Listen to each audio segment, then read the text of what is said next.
função daquilo que nós analisamos nas equipas que vamos defrontar, e o meu adversário, o meu rival, o meu companheiro, o meu colega, a mesma coisa, tem as suas estratégias. E às vezes a gente pensa em coisas que não consegue entrar no jogo, mas depois está no jogo, nós vimos outras coisas que podemos mudar a nossa estratégia, e eu aqui acho que isto é que é uma das componentes muito, muito ricas dos treinadores, é que saiba tirar valor do que é a estratégia do jogo, não é? Porque no futebol há 5 momentos de jogo. 5 momentos de jogo. E um dos 5 momentos do jogo a estratégia faz parte dela, não é? E, portanto, isso é uma coisa que eu bato muito com os meus jogadores sobre esta palavra estratégia e o significado do que é que ela quer dizer na prática, não é? E, portanto, isto é uma das componentes que qualquer treinador tem que ter. Se vocês analisarem, vocês de certeza gostam daquilo que é o soccer, o futebol americano. O desporto mais coletivo do mundo que tem mais estratégia é o futebol americano, não é? Porquê? Porque o futebol americano, cada jogada que se inicia, o jogo para. Portanto, tudo começa com uma jogada que é, neste caso, tem estratégia. O futebol não tem tantas paragens, mas tem algumas, não é? E, portanto, a estratégia hoje cada vez mais faz parte do conhecimento do treinador e das equipas. Mas não tem ninguém que te chama a atenção, que faça o trabalho? Todos me chamam a atenção, cada um com a sua forma de olhar para o jogo, com a sua estratégia, e nós vamos tentando sempre analisar e saber, entre aspas, combater as estratégias dos nossos adversários. Só ajudando ao mister, o Flamengo tem 35 títulos estaduais e o Fluminense 31. O Flamengo está num patamar. Você viu que aquilo incomodou o Zinho, né? Não. Você viu que incomodou. Agora ele vai falar de Mundial e Libertadores. Não, e assim, o brasileiro também. O Flamengo tem muito mais brasileiro que o Fluminense, que é uma grande equipe. Queria falar com o mister de parte tática, né? O Gabigol, ele no Santos foi artilheiro, mas, na minha opinião, ele não jogava como joga nas suas mãos, como ele joga no Flamengo. O Bruno Henrique, idem. O Patinho Feio, que era o Arão, que na sua mão ficou um patinho bonito, realmente, jogando mais recuado. E aí eu posso falar o Gerson, que saiu daqui do Brasil, ele era um meia, jogava pelo lado mais avançado, mas nas suas mãos ele joga como um segundo, se transformando no meia. O Diego, você está trazendo ele mais atrás, saindo. Enfim, você tem mexido com a tática desses jogadores e, na minha opinião, eles eram bons jogadores, mas viraram ótimos jogadores. O que você conversou com eles? O que você visualizou para mudar esse conhecimento tático desses jogadores? Os treinadores, eu vou falar no geral, os treinadores, acho eu, uma das grandes riquezas que ele tem que ter é perceber as características dos seus jogadores, a equipa onde ele estiver, não é? E eu analisei as características individuais, vamos falar concretamente desses jogadores que tu acabaste de falar, enquadrado dentro da minha ideia de jogo. Tu tens que ter o sistema de jogo, não importa qual é o melhor. O melhor é aquilo que o treinador achar que é melhor, o 4-3-3, o 4-4-2, o 3-4-3, isso é o sistema. Qual é o seu de preferência? Bom, inicial, o seu de preferência. O sistema que eu mais gosto, e já há muitos anos, mas quando comecei a minha carreira, eu comecei a jogar no 3-5-2. E passado 8, 9 anos, mudei, porque é um sistema muito difícil de tu ensinares. Porquê? Porque toda a formação aos meninos da base, normalmente esse sistema não incorpora um 4-3-3 ou um 4-4-2, e este é muito mais especial e muito mais específico. Mas, voltando à ideia, eu como tinha uma ideia de jogar, já nas equipas em Portugal, eu vinha já a jogar com dois avançados. E eu olhei para a equipa do Flamengo, eu já conhecia o Gabigol, que eu quis levar o Gabigol para o Sporting, enquanto estava no Inter de Milão. Ele não quis ir para o Benfica, chegou lá, não jogou, no Sporting jogava sempre. E eu vi que o Flamengo tinha o Bruno Henrique como jogador a jogar muito mais numa ala, não é? E eu achei que estes dois jogadores podiam se completar. Primeiro, são super rápidos. São aqueles dois jogadores que é o futebol moderno hoje exige. São os jogadores que não precisam da equipa. Eles sozinhos podem dar à equipa muito qualidade ofensiva. Por exemplo, ao contrário, vamos para aqui um jogador que está no Flamengo que já não tem estas características. Por exemplo, o Pedro. O Pedro é um jogador já de referência da área, não é? O Pedro já tem que estar dependente mais da equipa, não é?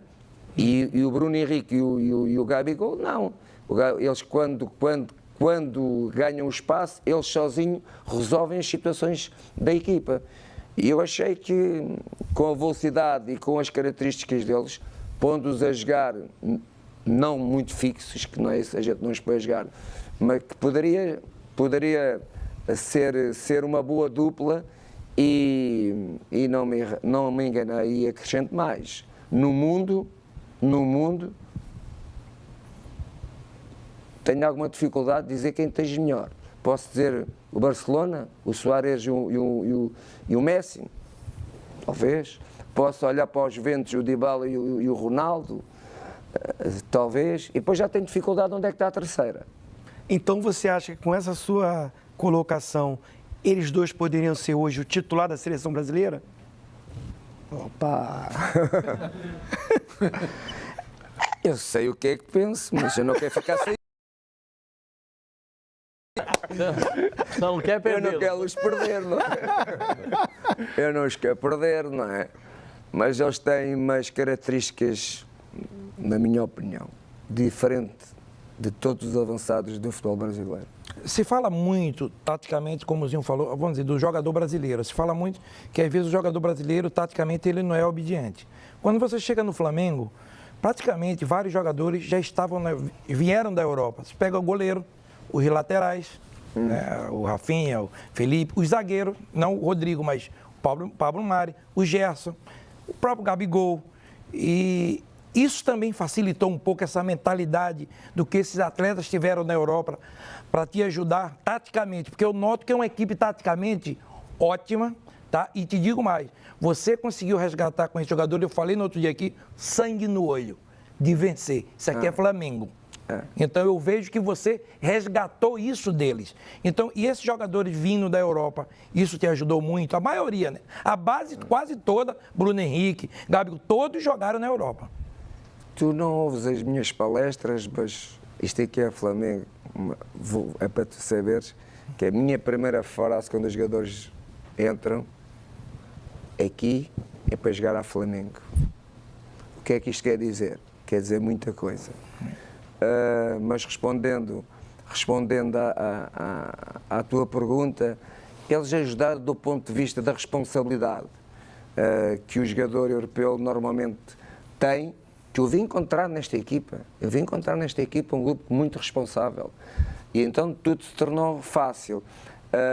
Mas a minha forma de olhar para o jogo, por exemplo, vamos falar do Rafinha e do Filipe Luís, são dois jogadores já com muitos anos de Europa, é completamente diferente daquilo que eles vinham habituados a jogar, não ofensivamente, mas defensivamente, não é? Isso tem sido um dos pontos que eu, com eles dois, temos falado muito sobre este tema, não é? Porque eu tenho uma ideia diferente daqueles que eles vinham habituados a forma como eles se posicionavam defensivamente. Quando o Flamengo tem a bola, o senhor os traz por dentro, é isso? Só um. Um de cada vez. É um de cada vez. Mas quando o Flamengo tem a bola, o senhor os posiciona de maneira diferente. É isso que o senhor está falando? Por causa da perca da bola. Porque tu estás mais perto de recuperar o teu posicionamento. Não é? O outro não. O outro está numa ação ofensiva. E isso tem sido... Não foi aqui que tem sido difícil. Tem sido... Nós temos uma... Não quero falar muito nisto. Nós temos uma máxima que a equipa, quando defende a bola, normalmente tu foste jogador, o Ricardo também, ele foi avançado, mas o Ricardo foi defesa. Normalmente os treinadores ensinam a quem defende o quê? A bola e o jogador, não é isso? Sim. Nós temos mais 3 para além dessa. Nós temos 5 componentes que os jogadores, quando não têm a bola, têm que saber fazer. A bola e o jogador e mais 3, as outras 3 não digo. Mas eu acho que essa grande surpresa no Brasil, e aí não é desmerecendo ninguém, que para mim o grande elogio ao teu trabalho é que na Europa, quando se faz pressão, os atacantes marcam, mas marcam mesmo. E isso você implementou no Flamengo. É muito difícil romper aqueles 5 jogadores de frente, porque eles marcam muito bem, eles estão muito bem posicionados. Eu acho que é isso que é o grande sucesso, além disso, a preparação física. Mas eu acho que isso vai ser uma referência no futebol brasileiro. Acho que todas as equipas hoje vão começar a perceber que a primeira linha defensiva são os 2. Quando tem bola são os 2 avançados, mas quando não tem bola, a primeira linha defensiva são os 2 avançados, caso jogue com 2 ou com 1, não é? E essa é a nossa visão e é o nosso ADN de sermos uma equipa muito agressiva defensivamente, logo no meio campo do adversário, porque a gente olha para o jogo assim. Agora, não é só isto. Isto parece que é fácil, não é? Mas depois tens que saber operacionalizar isto, tu tens que saber treinar isto, tu tens que, todos têm que saber aquilo que eu chamo correr, mas correr jogando futebol, não é? Porque correr, toda a gente sabe correr, não é? E é preciso saber correr, mas com uma ordem tática daquilo que estamos a fazer.